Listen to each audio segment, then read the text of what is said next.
Hi అండి, అందరికీ నమస్కారం. ఈరోజు మనం కాజు చిక్కీ ఎలా తయారు చేసుకోవాలో చూద్దామండి. దీనికి ముందుగా మనం ఒక ఇత్తడి గిన్నె తీసుకుందామండి. దలసరి గిన్నె తీసుకోవడం వల్ల అంటుకట్టకుండా మాడకుండా ఉంటుంది.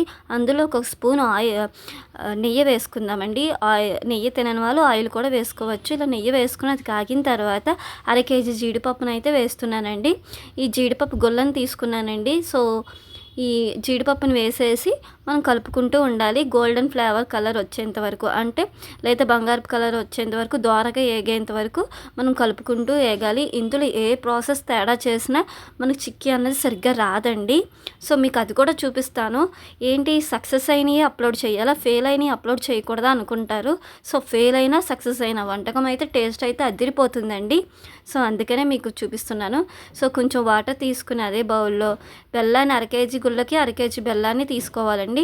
సో ఇలాగా చిన్న చిన్నగా ముక్కలుగా చేసేసుకొని ఇలా బెల్లాన్ని కూడా వేసేసి మనం పాకం వచ్చేంత వరకు చూసుకోవాలండి. నేనైతే యాలకుల ఫ్లేవర్ తిననండి, అందుకని నేను ఇలాచీ పౌడర్ కానీ వేయట్లేదు. మీరు తినే పాలం అయితే ఇందులోనే 2 యాలకులు దంచుకుని వేసుకోండి. దీనికి ఉండపాకం రావాలండి. ఇలా వేసి ఇలా కలిపితే ఉండ వస్తుంది. సో ఈలోపు మన ప్లేట్కి గీ రాసుకొని పక్కన పెట్టుకోవాలి. సో పాకం అయితే రెడీ అయిపోయిందండి. ఉండపాకం వచ్చింది కదా, చూపించాను కదా.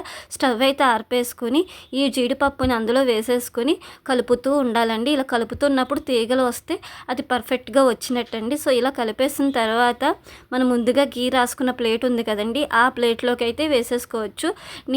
మా ఇంట్లో అయితే ముసలి వాళ్ళు ఉన్నారండి. సో వాళ్ళు తినలేరు కాబట్టి నేను గుల్లగా ఇలా పొడి పొడిగా వచ్చేలా చేసుకున్నాను. సో మీకు పర్ఫెక్ట్గా రావాలంటే తీగ భాగం వచ్చేంత వరకు, తీగలు వచ్చేంత వరకు చేస్తే పర్ఫెక్ట్గా వస్తుంది. సో టేస్ట్ అయితే చాలా అంటే చాలా బాగుందండి. నేను తిని చూశాను. ఒకసారి ట్రై చేసి మీరు కూడా చూడండి. Thanks for watching.